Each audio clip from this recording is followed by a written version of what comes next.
Just be yourself. Now, when I was growing up, people used to say this to me. Joseph, just be yourself. Just be. Or at times they would say, be. And I didn't understand what they were referring to. I would think that they were saying, just be this lack of self-confidence, afraid of doing what I really love to do. Surely this wasn't what they were referring to. This would happen a lot of times in relationships. They would say, just be, or be. The answer is, be yourself. Have you realized that the fact that you exist now is love, happiness, peace, bliss, fulfillment? Or we could say you exist as love, happiness, peace, bliss, fulfillment. And these are words that I like to use personally. Love, happiness, peace, bliss, fulfillment, which point to the fact that existence itself is love, happiness, peace, bliss, fulfillment. There's no denying your existence. Your existence is love, happiness, peace, bliss, fulfillment. So beyond the untrue, illusory, unreal labels of limitation that, let's say, the individual can only suggest in mind of not love, not happiness, not peace, not bliss, not fulfillment, as these untrue labels are dropped, what remains? What remains is yourself. That is perfect, created in the perfect image of the Creator. The light shall be, and the light was. Genesis 1:3. The light was. Delight is consciousness, and delight, we could say, is pure consciousness. Delight in the Lord, and He will give you the desires of your heart. That's because we already have what we desire. We accept the desires of the heart, and they appear, as Neville says here. As the end is accepted, you become totally indifferent as to possible failure, for acceptance of the end wills the means to the end. Now, isn't that a fascinating thing? For acceptance of the end wills the means to the end. We simply accept the end. We could say, be, or just be yourself. And again, very specifically, I speak of the true self, beyond limitation. Did you have limitations when you were born in this world? Certainly not. To think that you did would be illusory. These beliefs of limitation were formed in mind through thinking inaccurately in relation to people, environment, circumstance, and information, and no shame in condemnation. Now we think from the end, having realized that we exist now in a perfect state of love, happiness, peace, bliss, fulfillment. We think from the end in relation to appearances. Neville says, there are two actual outlooks on the world possessed by every individual. And the ancient storytellers were fully conscious of these two outlooks. They called the one the carnal mind, and the other the mind of Christ. To the Christ mind, the spiritual mind, which in our language we will call the fourth dimensional focus. The past, the present, and the future of the natural mind are a present whole. So this is a key insight here. A present whole. As in, you are whole now, complete now, have everything now. Thus, how could you imagine limitation? Not love, not happiness, not peace, not bliss, not fulfillment. How could you think that way? That kind of thinking belongs to what the Bible refers to as the old man. The old man is dissolving. What is appearing is the second man. Or we can say the true self arises. Now, this true self we see in our mind's eye. We imagine ourselves experiencing the life that we desire to live. We see ourselves in our mind's eye experiencing now the relationships that we desire to experience. And as far as we know now, that is what we call the end. Although, from personal experiences, having manifested those ends, there's always the next level, let's say, because I and the Father are one, yet the Father is greater than I. So there is greater delight to be experienced. So as far as we can see, as far as we can imagine ourselves currently, we must move from, as he says here, thinking of the end to thinking from the end. As in, think from the premise of being who I desire to be, having what I desire to have. Because as we discussed, desire means having. Now, how do we do it? Well, we think from the end. How do we think from the end? Well, you could say, I have a lavish, steady, dependable income consistent with integrity and mutual benefit. Now you're thinking from the end. I am who I desire to be now. That's it. I have accepted myself. So then on what appears as the bridge of incidence to manifesting that as a physical experience, I think from the end as applicable in relation to what appears. So, for example, if someone were to say something from which I interpret what they're saying to be a form of rejection of the end. In other words, for example, in business, if you have a conversation with a potential client and they say they're not interested in doing the deal, and if I start thinking that what they said implies that my business will not succeed, I am no longer thinking from the end. So what do? Well, having acknowledged that that thinking pattern belongs to the old man, I put off that former conversation. Now, a few ways that I have found to put off that former conversation. Number one, to think from the end. I say to myself, that's fine. This appearance does not mean that I won't achieve what I desire to achieve. I have already achieved. Some way, somehow it appears. So in other words, I don't judge by the appearances. Another way that I've found is what we've been discussing lately, which is to be still. Be myself. Just be. Be. Now, this brings up an interesting question because I was asked this the other day. I was asked, Joseph, how do you distinguish between being still and being in flow? You speak a lot about being in flow. And I said, well, I am being still. I am always still. By being still, I refer to acknowledging the fact that you are still. Appearances may change, thoughts may change, body may appear to move, environments may change, people may appear to say this or that to you, which the individual in mind may think of as not love, not happiness, not peace, not bliss, not fulfillment, which is untrue. Yet I am still. I am still.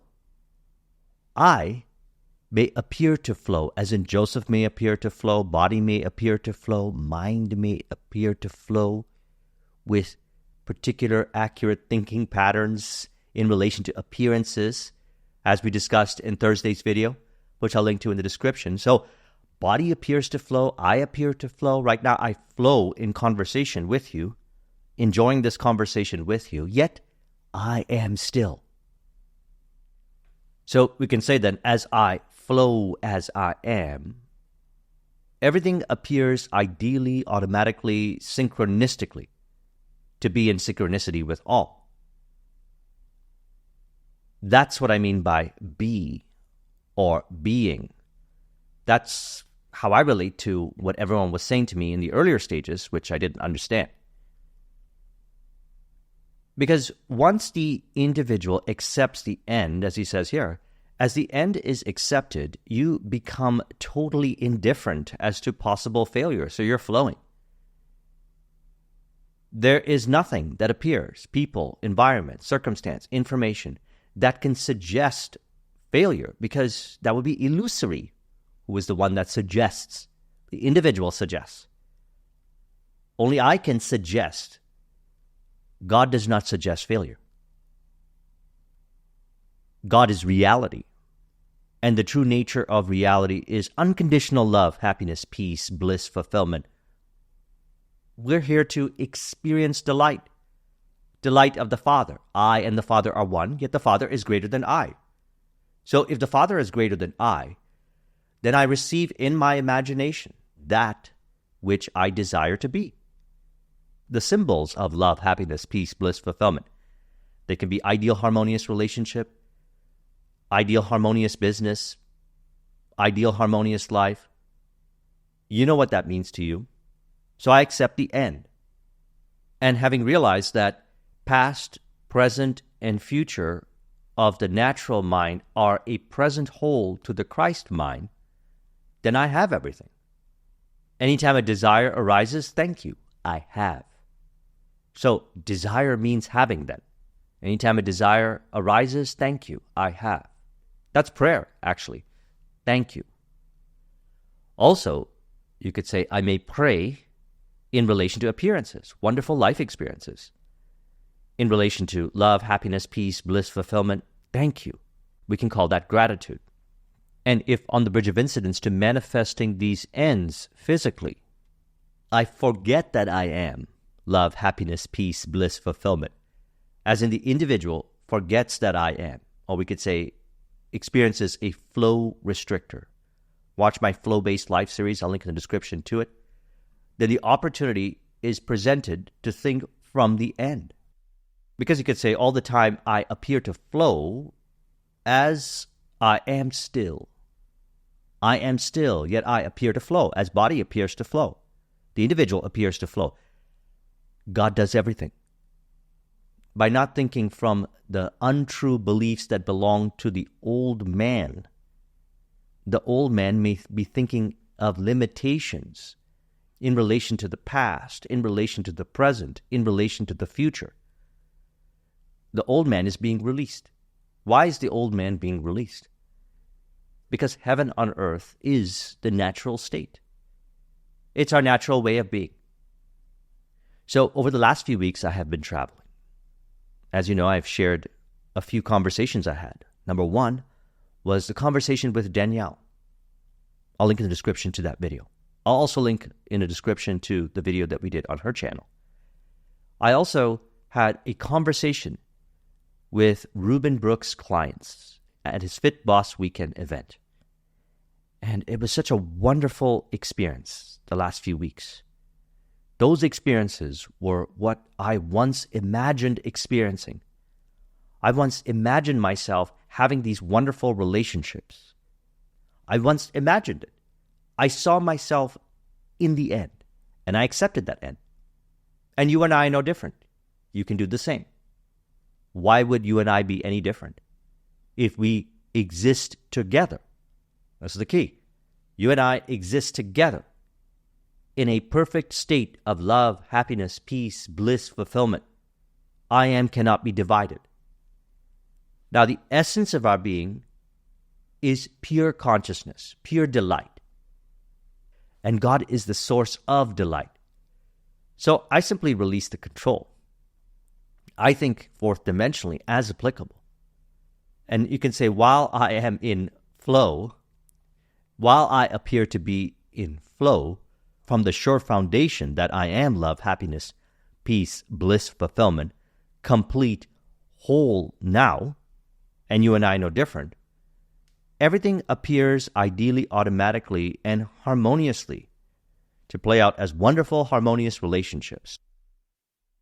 So in relation to the last few weeks, what I heard more so than ever before was people coming up to me, and we would have conversations, and then they would say, heaven on earth. I would hear people say heaven on earth quite often. Now, we've been discussing that people echo what we whisper in secret. As you've been noticing that I have been including in the auto-suggestions in the videos, in our discussions, heaven on earth. On my Instagram, I've also been communicating that. Because I've already accepted the end. The end is I am love, happiness, peace, bliss, fulfillment now, whole, complete now. Thus, realizing we could say, I am presently whole. I can only think from the premise of love, happiness, peace, bliss, fulfillment. The single eye of God. Thus, you can say totally indifferent as to possible failure. Because again, who suggests that it is failure? The individual is thinking in mind in relation to appearances, in relation to people, environment, circumstance, information. And if it's not from the premise of truth, we put off that former conversation which belongs to the old man. And then people appear to say the same thing. And in relation to soul doership being an illusion, we acknowledge that God does everything. God does everything from the sure foundation as the illusions of separation are released. And by that I mean the untrue thinking from the old man. The individual understands and lives experientially, just being themselves. Just be or be. So we could say, be as you are. Be as you are. Again, beyond the untrue thinking, be as you are. As you exist now, presently, whole, complete, love, happiness, peace, bliss, fulfillment. These words are wonderful pointers, as they describe and articulate the experience wonderfully, as we relate ideally with people, environment, circumstance, information, having accepted the end. And so what I did as far as practice over the years is as applicable. He says here, we should often deliberately disentangle our minds from the evidence of the senses. So this is the part here. We should often deliberately disentangle our minds from the evidence of the senses. So the way I relate to this is as applicable if I found that I was identified with the illusions of separation, which in itself is an illusion, because only the individual in mind can identify with illusions of separation. I am beyond separation. I am love, happiness, peace, bliss, fulfillment, existing now in present whole. Past, present, and future are now complete to me, and thus I can only imagine ideally, lovingly, blissfully, being myself. Yet the old man thinking may arise in mind. So we dissolve that old man thinking, those old man beliefs, by in that moment disentangling our mind from the evidence of the senses, because it's the individual that thinks in mind that suggests what the evidence of the senses means to them. If the individual thinks from, we could say, illusions of separation, not love, not happiness, not peace, not bliss, not fulfillment, then that's opportunity to put off those former conversations which belong to the old man. How do we do that? By thinking from the end. Like the example I gave earlier. If a prospective client appears to reject, the individual interprets it as rejecting them, it does not mean that they won't manifest their business success. If they want to do the deal, great. If they don't want to do the deal, great. Why would I say that? Because I've seen this many times. As I was not identified with illusory thinking, then the next prospect that showed up wanted to do the deal. Or the same individual, maybe a few weeks later, a few months later, would call me back or reach out to me, or I would reach out to them as I felt inspired to do so, and they would want to do the deal. Because I was not conditioning the appearances, because there's no need to condition the appearances. If past, present, and future are a present whole, it means I have everything. It means you have everything. Desire means having. Stillness means having. Silence means having. The fact that you exist means you have everything. Existence itself is whole, complete, a present whole. And if the individual is not thinking ideally from the premise of being what they desire to be, having what they desire, put off that former conversation. As mentioned, you may think feelingly from the premise of having that which you desire. That purifies the subconscious mind from that old man thinking. And also, you could practice being still. Now, we discussed being still extensively in that conversation we had with Ruben's clients. I'll link in the description to it. Speaking of which, many have asked, Joseph, it would be great to see what you are like when you are speaking live at an event. Because I mentioned that over the years, I've applied this information to overcome seeming anxiety. And you wanted to see what I was like as I was presenting in front of a crowd. Maybe some individuals might think that I present in this kind of cadence here, which is specifically for these kinds of videos. When I flow in front of an audience, I calibrate accordingly based on the environment. That's because God does everything. The individual may appear to do, certainly, I appear to do this, I appear to do that, yet all of that flows ideally, automatically, and naturally by just being myself. So I'll link in the description to that video so you can get a feel for what it's like. I know I used to mention I was teaching these speed reading workshops since 2010. When I started doing them, on the days leading up to it, full-blown anxiety. That no longer exists anymore. It doesn't happen anymore. What is experienced now is pure excitement, pure delight, because all I'm doing, you could say, is being. So I trust you found this video to be helpful. Let's conclude this with an auto-suggestion to further encourage. You could say, I remain as I am. By being as I am, by simply being, everything appears ideally automatically to reflect my true nature of love, happiness, peace, bliss, fulfillment. As I relate to appearances, ideally from the premise of truth, appearances appear to transform, to reveal heaven on earth. As I've accepted the end, God wills the means to that end. If you would like a copy of this mind map, the link is in the description. Thank you very much for watching. I'll talk to you soon. Take care.